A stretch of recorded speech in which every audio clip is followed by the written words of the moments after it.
దేవుని నామమునకు స్తోత్రములు. యేసు క్రీస్తు నామములో మీ అందరికీ శుభాలు, వందనాలు తెలియజేస్తున్నాను. లెంటు ధ్యాన శ్రవంత్ అనేటువంటి ఆధ్యాత్మిక కార్యక్రమం ద్వారా మన రాయలసీమ అధ్యక్ష మండలంలో మన బిషప్ తండ్రి గారు, తల్లి గారు ఈ అధ్యక్ష మండలం అంతటినీ ఆధ్యాత్మిక మార్గములో నడిపించడానికి ఈ చక్కని కార్యక్రమాన్ని వాళ్ళు ఏర్పాటు చేసి దైవ జనుల ద్వారా, సంఘ గురువుల ద్వారా ఈ లెంటు ధ్యాన స్రవంతి ఆధారంగా ప్రతిదినము కూడా అనేకమైనటువంటి వర్తమానములు అందించే ఒక మంచి అవకాశమును మన బిషప్ తండ్రి గారు, తల్లి గారు అధ్యక్ష మండలంలో ఏర్పాటు చేశారు. మరి ఈ సమయంలో ఈ కార్యక్రమం ద్వారా ఈ వాక్యం అందించడానికి నాకు ఈ యొక్క అవకాశమును కల్పించిన మన రాయలసీమ అధ్యక్ష మండల బిషప్ తండ్రి గారికి నేను హృదయపూర్వకమైన కృతజ్ఞతలు తెలియజేస్తున్నాను. అలాగే మరి youth department chairman reverend Benhur Babu గారికి, youth department director Nasi Moses గారికి కూడా ప్రత్యేకమైన కృతజ్ఞతలు తెలియజేస్తున్నాను. రాయలసీమ అధ్యక్ష మండలంలో యూత్ డిపార్ట్మెంట్ ద్వారా ఈ మంచి ఆధ్యాత్మిక కార్యక్రమాన్ని ఏర్పాటు చేసి అధ్యక్ష మండలంలో అనేకులకు ఆశీర్వాదకరంగా ఈ కార్యక్రమం ఉండటానికి సిద్ధపరిచిన ప్రతి ఒక్కొక్కరికి కూడా ప్రత్యేకమైన వందనములు తెలియజేస్తున్నాను. దేవుని బిడ్డలారా, ప్రస్తుతం మనము లెంటు కాలంలో ఉన్నాం. శిలువ శ్రమల ధ్యాన కాలంలో మనం జ్ఞాపకం చేసుకుంటున్నాం. సుమారు 35 దినములు గడిచిపోయాయి. 36వ దినంలో మనం అడుగు పెట్టాము. ప్రస్తుతము పరిశుద్ధ వారంలో మనము ప్రవేశించాం. ఈ పరిశుద్ధ వారంలో ఒక్కొక్క దినము ఒక్కొక్క అంశం ద్వారా మీ ముందుకు రావటానికి దేవుడు ఈ కృపను అనుగ్రహించాడు. మరి ఈ దినము మనము ధ్యానం చేయనటువంటి అంశము పరిశుద్ధ వారంలో 2వ దినం ఇది. ఈ దినం మనం ధ్యానం చేయనటువంటి అంశము అంజూరపు చెట్టు అనేటువంటి ఒక ధ్యాన అంశమును మనము చేయబోతున్నాం. ఈ సందర్భముగా మార్కు సువార్త 11వ అధ్యాయంలో ఉన్నటువంటి వాక్యమును, మార్కు సువార్త 11వ అధ్యాయం 12, 14 వచనాల్లో ఉన్నటువంటి ధ్యాన వాక్యమును మనం ధ్యానం చేసుకుందాం. ఒకసారి ఆ వాక్య భాగాన్ని మనం చదువుకుందాం. మార్కు సువార్త 11వ అధ్యాయం 12, 13, 14 వచనాలు ఈ విధంగా రాయబడింది. మరునాడు వారు బేతనియ నుండి వెళ్ళుచుండగా ఆయన ఆకలి కొని ఆకులు గల ఒక అంజూరపు చెట్టును దూరము నుండి చూచి దాని మీద ఏమైనా దొరుకునేమో అని వచ్చెను. దాని యొద్దకు వచ్చి చూడగా ఆకులు తప్ప మరేమీ కనబడలేదు. ఏలైనగా అంజూరపు పండ్ల కాలము కాదు. అందుకు ఆయన, ఇక మీదట ఎన్నటికి నీ పండ్లు ఎవరును తినుకుందురుగా కానీ చెప్పెను. తలలు వంచి ప్రార్థన చేసుకుందాం. మహాపరిశుద్ధుడైన మా పరలోకపు తండ్రి, మీకే స్తుతి స్తోత్రములు చెల్లిస్తున్నాం. పరిశుద్ధ వారములో ఈ 2వ దినమున మీ వాక్య ధ్యానములోనికి మేము వెళుతుండగా మీ సేవకుని మరుగుపరిచి మీరు మాట్లాడమని క్రీస్తు నామమున అడుగుతున్నాము తండ్రి, ఆమేన్. చదువుబడినటువంటి వాక్య భాగంలో యేసు క్రీస్తు ప్రభువుల వారు బేతనియ నుండి వారు బెత్ఫేగే వెళ్ళుచున్నటువంటి మార్గ మధ్యంలో ఆకలి కొనినట్లుగా ఈ భాగంలో మనం చూస్తున్నాం. చదువుబడినటువంటి ఈ భాగంలో 3 విషయాలు మనము జ్ఞాపకం చేసుకునవచ్చును. మొదటిది యేసు ప్రభు యొక్క ఆకలి. 2వది ఆకులు గల అంజూరపు చెట్టు. 3వ విషయము దాని మీద ఎలాంటి ఫలాలు లేనటువంటి పరిస్థితి మనము చూస్తున్నాం. ఈ 3 విషయాలు ఈ వాక్య భాగంలో మనం ధ్యానం చేసుకుందాం. బైబిల్ గ్రంథంలో సుమారు 60 వృక్షములను గురించి వివరంగా రాయబడింది. వాటిలో ఉన్నటువంటి వృక్షములలో ఉన్నటువంటి ప్రాముఖ్యమైనటువంటి వృక్షము అంజూరపు చెట్టు. పాలస్తీనా దేశములో, ఇజ్రాయేల్ దేశములో ఈ అంజూరపు వృక్షములు మనము విస్తారముగా చూడవచ్చును. యేసుక్రీస్తు ప్రభువు వారు ఆయన ప్రయాణమై వెళ్ళిచున్నటువంటి సమయంలో ఆకలి కొనినప్పుడు అంజూరపు చెట్టు దగ్గరికి వెళ్ళి ఆ చెట్టును చూసినప్పుడు ఆకులు తప్ప మరి ఏమీ దాని మీద కనబడలేదు అన్నటువంటి సందర్భాన్ని ఇక్కడ మనం జ్ఞాపకం చేసుకుంటున్నాం. దేవుని బిడ్డలారా గమనించండి, ఇక్కడ యేసు ప్రభు ఆకలి కొని అనే మాట రాయబడింది. యేసు ప్రభు దైవ కుమారుడు, దేవుని కుమారుడు. ఆయన ఆకలి కొనటం ఏంటి అని మనకు ఆలోచన వస్తూ ఉంది. నిజమే, యేసు క్రీస్తు ప్రభు దైవ కుమారుడైనప్పటికీ మానవ శరీరమును ధరించి ఉన్నందువలన ఆయన ఆకలి కొని ఉండవచ్చును. అయితే నిజమైనటువంటి ఆకలి ఏంటి, నిజమైనటువంటి దాహం ఏంటి అనేది కూడా మనము ఆలోచన చేయాలి. యేసు ప్రభు ఆకలి కొనగా అనే మాట రాయబడింది. వాస్తవంగా యేసు ప్రభు లూకాసు వార్త 4వ అధ్యాయం మొదటి 4 వచనాల్లో ఆయన 40 దినాలు ఉపవాస ప్రార్థన చేసిన తర్వాత ఆకలి కొని అనే మాట రాయబడింది. సహజమే, ఉపవాసం ఉన్నప్పుడు ఆకలి కొనటము సహజమే, మానవ శరీరం ఉన్నప్పుడు ఆకలి కొనటము సహజమే. అయితే యేసు ప్రభు యొక్క ఆకలి ఏంటి, యేసు ప్రభు యొక్క దాహం ఏంటి అనేది మనము ఆత్మీయ సత్యములను జ్ఞాపకము చేసుకోవాలి. ఈ సందర్భంగా యోహాను సువార్త 4వ అధ్యాయంలో మనము చదువుకుంటున్నప్పుడు ఈ భాగంలో మనకు ఒక ప్రాముఖ్యమైనటువంటి స్త్రీ మనకు కనిపిస్తుంది. ఆమె సమరయ స్త్రీ మనకు కనబడుతుంది. గమనించండి, సమరయ స్త్రీ ఈ భాగంలో మనం చూస్తున్నాం. ఈమె యాకోబు బావి దగ్గర నీటి కొరకు ఆమె వేచి ఉండగా యేసు ప్రభు కూడా యాకోబు బావి దగ్గర వెళ్ళి సమరయ స్త్రీతో మాట్లాడుతూ ఉన్నాడు. ఆమెతో మాట్లాడిన తర్వాత ఆమెకు ఒక విషయాన్ని చెప్పాడు. అమ్మ, నీకు నేను జీవజలం ఇస్తాను అని చెప్పాడు.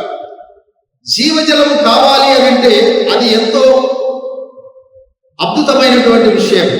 ప్రభు అన్నాడు, నీవు ఇంత దూరం వచ్చి నీళ్లు చేదుకోకుండా ఉండాలి, ఇంత దూరం రాకుండా ఉండాలి, ఇంత రిస్క్ నువ్వు తీసుకోకుండా ఉండాలి అని అంటే నీకు నేను జీవజలం ఇస్తా అంటున్నాడు. ఆ జీవజలం నాకు కావాలి అని అడిగింది. ప్రభు అన్నాడు, జీవజలం నీకు కావాలంటే నీవు వెళ్ళి నీ కుటుంబంతో కలిసి రావాలి. దేవుని బిడ్డలారా, ప్రతి కుటుంబంలో ఈ రోజున సమస్యలు ఉన్నాయి, సవాళ్ళు ఉన్నాయి. సమరయ స్త్రీ యొక్క జీవితంలో కూడా అనేకమైనటువంటి సమస్యలు, అనేకమైనటువంటి సవాళ్ళు ఆమెను వెంటాడుతూ ఉన్నాయి. సమాజంలో ఆమె నిలవలేని పరిస్థితి, సమాజంలో కూర్చోలేని పరిస్థితి, సమాజంలో తల ఎత్తుకోలేని పరిస్థితి. అలాంటి పరిస్థితుల మధ్య సమరయ స్త్రీ సతమతం అవుతుంది. అందుకే ప్రభు అన్నాడు, ఈ పరిస్థితులన్నిటి నుండి నీకు నేను విడుదలనిస్తా అని ప్రభు ఆమెతో చెప్పాడు. అందుకే ఆమె తన జీవితం అంతటిని యేసు ప్రభువుల వారు సంపూర్ణముగా వివరించి చెప్పినప్పుడు ఆమె చెప్పింది, అయ్యా, నీవు మెస్సయ్యవని నేను గ్రహిస్తున్నాను, నీవు క్రీస్తువని గ్రహిస్తున్నాను. అంతేకాదు, మెస్సయ్య వచ్చినప్పుడు ఈ సంగతులన్నీ మాకు బయలుపరచును అని ఆమె ప్రభువుతో మాట్లాడినట్లుగా మనం చూస్తున్నాము. దేవుని బిడ్డలారా, యేసు శిష్యులు ఊర్లోనికి వెళ్ళారు భోజనం కొరకు. సమరయ స్త్రీతో ప్రభు మాట్లాడుతున్నాడు. ఆమె తన జీవితం అంతటిని ప్రభు వివరించి చెప్పిన తర్వాత ఆమె ప్రభువుతో అంటుంది, నీవు క్రీస్తువు, నా జీవితం అంతటిని నువ్వు బయలుపరిచావని ఆమె ప్రభువుతో మాట్లాడింది. వెంటనే తన కుండను విడిచిపెట్టి ఆమె ఊరిలోనికి వెళ్ళి ఆ ఊరి వాళ్ళందరినీ పిలుచుకొని వచ్చి, ఇదిగో నేను చేసినవన్నీ నాతో చెప్పిన ఈయన క్రీస్తు కాడా, నేను చేసినవన్నీ నాకు బయలుపరిచినటువంటి ఈయన మెస్సయ్య కాడా అని వారికి జ్ఞాపకం చేసుకుంది. గమనించాలి, లోకానికి మెస్సయ్యగా పరిచయం చేసినటువంటి మొట్టమొదటి వ్యక్తి సమరయ స్త్రీగా మనం బైబిల్ గ్రంథంలో చూస్తున్నాం. లోకానికి క్రీస్తుగా బయలుపరిచినటువంటి వ్యక్తి సమరయ స్త్రీగా మనం చూస్తున్నాం. ఎంత ఆశ్చర్యం! ఆ ఊరి వాళ్ళందరికీ కూడా తన యొక్క జీవితం అంతటిని వివరించి చెప్పినటువంటి యేసుని గురించి ఆ ఊరి వాళ్లకు ఆమె జ్ఞాపకం చేసింది. ఆ సమయంలో యేసు శిష్యులు వచ్చారు. ఆమెతో ప్రభుతో వాళ్ళు అంటున్నారు, ప్రభువా, భోజనం చేయమని ఆయనను వేడుకున్నారు. అందుకు యేసు ప్రభు అన్నాడు 32వ వచనంలో, యోహాను సువార్త 4వ అధ్యాయం 32వ వచనంలో, అందుకు ఆయన, మీకు తెలియని ఆహారం నాకున్నదని వారితో చెప్పెను. మీకు తెలియని ఆహారం నాకున్నదని ఆయన వారితో చెప్పెను. గమనించండి, ఎప్పుడైతే యేసు ప్రభు ఈ మాట శిష్యులతో చెప్పాడో వాళ్ళు అనుకుంటున్నారు, ఒకవేళ ప్రభువుకు ఎవరైనా భోజనం సిద్ధపరిచారేమో అని వారు అనుకున్నారు. అప్పుడు యేసు ప్రభు అంటున్నాడు 34వ వచనంలోన, యేసు వారిని చూచి, నన్ను పంపిన వాని చిత్తము నెరవేర్చుటయు ఆయన పని తుదముచ్చుటయు నాకు ఆహారమై ఉన్నది అని చెప్తున్నాడు. అంటే యేసు యొక్క ఆకలి, యేసు యొక్క దాహం ఏంటి అని మనం ఆలోచన చేస్తే ఆత్మల దాహము, ఆత్మల ఆకలి. నశించిపోతున్నటువంటి ఆత్మలను రక్షించటమే యేసు ప్రభు యొక్క ఆకలిని తీర్చటం. లూకాసు వార్త 19:10 నశించిన దానిని వెతికి రక్షించడానికి మనిషి కుమారుడు వచ్చాను. యేసు క్రీస్తు ప్రభు నశించిన దానిని వెతికి రక్షించడానికి లోకానికి వచ్చాడు. అందుకే ఎవరు ఏ సమస్యలలో ఉన్నా, ఎవరు ఏ బాధల్లో ఉన్నా, ఎవరు ఏ కష్టాలలో ఉన్నా కూడా అలాంటి వారిని ప్రభు దర్శించే కాలం ఈ శిలువ శ్రమల కాలము. ఎందుకంటే ఈ శిలువ శ్రమల కాలంలో మనమందరం ఉపవాసం ఉండి ఆయనను సమీపిస్తున్నాము. ఉపవాసం అనగా దేవునికి దగ్గరగా ఉండుట, దేవునికి దగ్గరగా నివాసము చేయుట. నువ్వు దేవునికి దగ్గరగా నివాసము చేస్తున్నటువంటి ఈ కాలంలో, ప్రభువు నిన్ను దర్శిస్తున్నటువంటి ఈ కాలంలో, నీ సమస్య ఎలాంటిదైనా సరే, నీ పరిస్థితి ఎలాంటిదైనా సరే ఆయన పరిష్కరించగలిగినటువంటి దేవుడిని నీవు నమ్మాలి. అందుకే మత్తయి సువార్త 11:28 యేసు క్రీస్తు ప్రభు మాట్లాడుతూ, ప్రయాసపడి భారము వస్తున్న సమస్త జనులారా నా యొద్దకు రండి, నేను మీకు విశ్రాంతి కలగజేస్తాను. ఎంతో ప్రయాస ప్రయాస ప్రయాస, అప్పులనే ప్రయాసతో, వ్యాధులనే ప్రయాసతో, సమస్యలనే ప్రయాసతో, భయములనే ప్రయాసతో, ఎన్నో రకములైనటువంటి కోర్టు సమస్యల చేత అనేకులు ప్రయాస పడుతున్నారు. ప్రభు అంటున్నాడు, ప్రయాసపడి భారం మోస్తున్న వారులారా నా దగ్గరికి రండి, నేను మీకు విశ్రాంతిని ఇస్తాను. ఆయన దగ్గరికి వచ్చినప్పుడు పరిపూర్ణమైనటువంటి విడుదల, పరిపూర్ణమైనటువంటి విశ్రాంతి, పరిపూర్ణమైన క్షేమము ప్రభు మనకు అనుగ్రహిస్తున్నాడు. సమరయ స్త్రీ ఎన్నో భారములు మోసుకొని సతమతమవుతున్నటువంటి ఆమె ప్రభు దగ్గరికి వచ్చినప్పుడు ప్రభు ఆమెకు నిండైన దీవెన ఇచ్చినట్లుగా మనం చూస్తున్నాం. అందుకే ఆమె ప్రభువుని గురించి గొప్ప సువార్తను ప్రకటించి ఉన్నది. దేవుని బిడ్డలారా, యేసు యొక్క ఆకలి ఆత్మల దాహము, ఆత్మల ఆకలి, ఆత్మలను రక్షించుట ద్వారా, ఆత్మల యొక్క దాహము తీర్చుట ద్వారా యేసు యొక్క ఆకలి తీర్చబడుచున్నట్లుగా మనము చూస్తున్నాము. అందుకే యేసు ప్రభు శిలువలో మాట్లాడుతూ కూడా ఆయన నేను దప్పిగొలుచున్నాను అనే 5 మాటలు కూడా జ్ఞాపకం చేసినాను. అంటే ఇంకా లోకంలో అనేకులు నశించిపోతున్నటువంటి వారు ఉన్నారు. వారందరి విషయంలో ప్రభు దప్పిగొలుచున్నట్లుగా ఆయన శిలువలో మాట్లాడుతున్నట్లు కూడా మనం చూస్తున్నాం. ఆత్మల ఆకలి, ఆత్మల దాహం, ఆత్మలు రక్షించబడినప్పుడు యేసు యొక్క ఆకలి తీర్చబడుతుంది, యేసు యొక్క దాహం తీర్చబడుతున్నట్లుగా మనం గమనిస్తున్నాం. ఇక రెండో విషయం ఈ భాగంలోన అంజూరపు చెట్టు. అంజూరపు చెట్టు బైబిల్ గ్రంథంలో లూకాసు వార్త 13వ కూడా అంజూరపు చెట్టును గురించి రాయబడింది.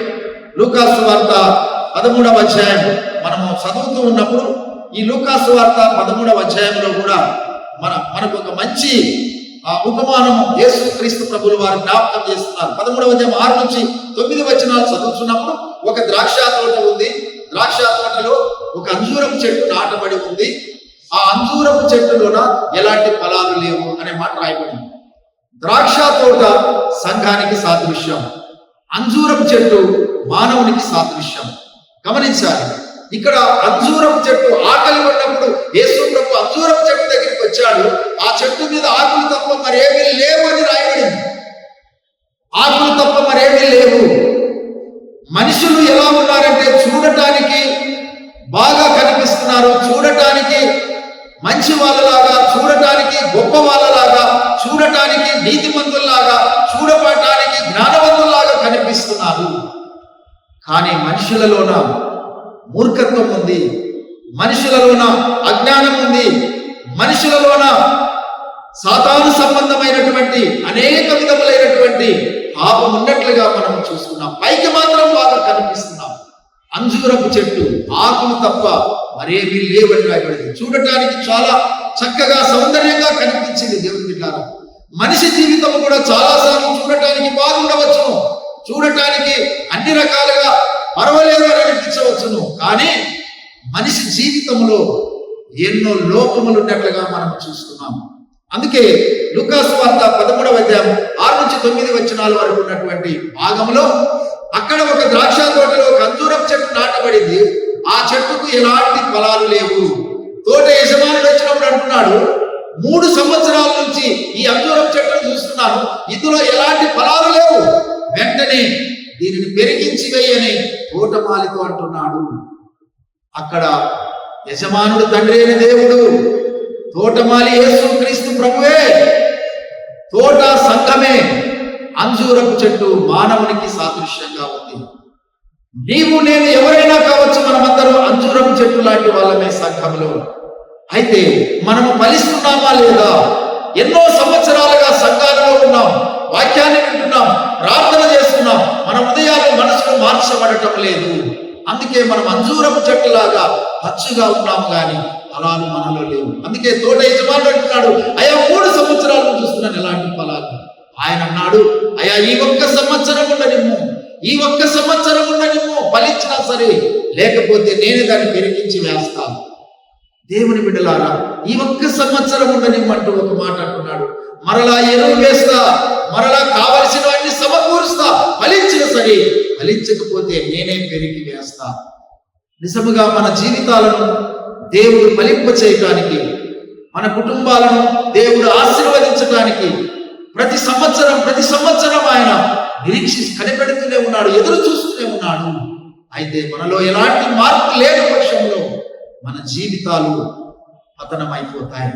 అందుకే ఇక్కడ ఆయన అంటున్నాడు, ఒకవేళ ఫలించకపోతే నేనే పెరిగి వేస్తా. అక్కడ అంజూరపు చెట్టును చూశాడు ఆయన, ఆ చెట్టు మీద ఎలాంటి ఫలాలు లేవు.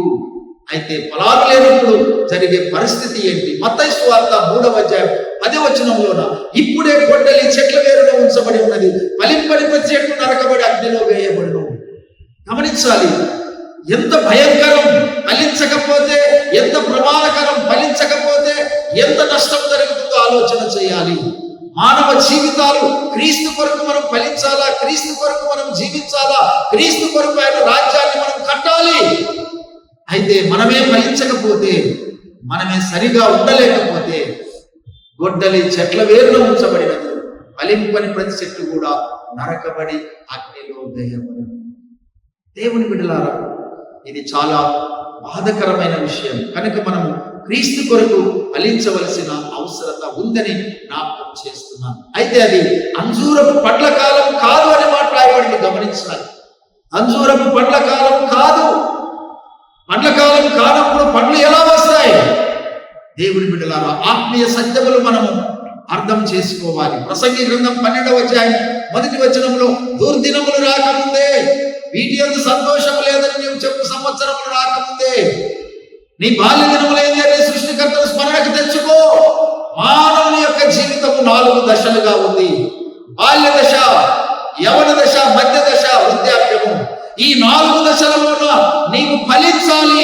ఫలించకపోతే నరకబడతావు. దేవుని బిడ్డలారా, బాలుడమైనా యవనస్తుడమైనా, గమనించాలి, మధ్య వయస్కుడమైనా వృద్ధుడమైనా సరే, మనం బ్రతకటానికి నీళ్లు తాగుతున్నాం, బ్రతకటానికి ఆహారం తింటున్నాం, బ్రతకటానికి సమస్తమును అనుభవిస్తున్నాం.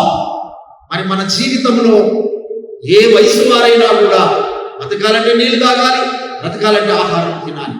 అలాగే మానవుడు పరలోకం చేరాలంటే ప్రభువైన యేసు క్రీస్తునందు విశ్వాసం ఉంచాలి, మనసు మార్చుకోవాలి, హృదయం మార్చుకోవాలి. క్రీస్తు కొరకు ఫలించవలసిన అవసరత మన మీద ఉంది. అయితే ఏంటి ఈ ఫలాలు? ఫలించుట ఫలించుట ఫలించుట ఏంటి ఫలాలు?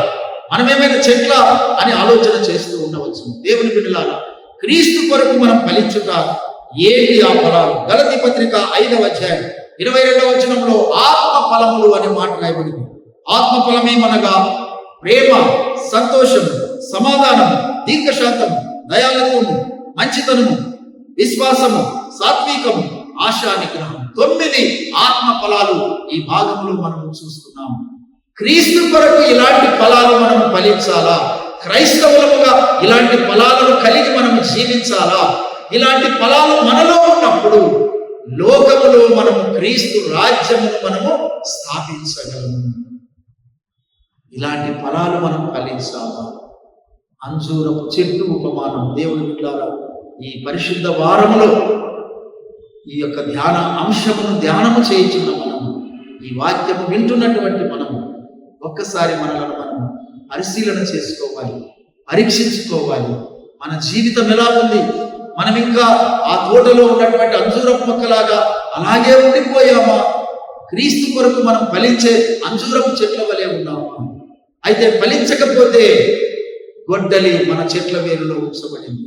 ఒకవేళ ఫలిస్తే మనము క్రీస్తు కొరకు ఆత్మ ఫలాలు మనము ఫలించాలా?